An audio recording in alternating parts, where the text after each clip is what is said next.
Kapag ikaw ay marunong lumingon sa iyong pinanggalingan at hindi nakakalimot sa iyong mga magulang, asahan mo na may kasaganaan ang iyong pamumuhay. Makakamtan mo ang iyong mga pangarap at tuloy-tuloy ang mga biyayang matatanggap.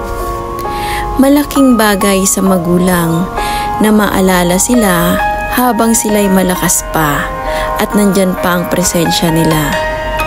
Ang iparamdam na mahalaga sila, hindi yung isinasantabi at maaalala lang kapag may kailangan. Tipong may isip lang sila kapag hindi na nasisilayan. At ang masaklap, iiyak lang kapag huli na ang lahat. Nangyayari to sa realidad na may mga anak na kahit sila ay may kanya-kanya ng pamilya, umaasa pa rin sa magulang. Sila ang tinatawag na magulang na pero nanggugulang pa rin sa kanilang magulang.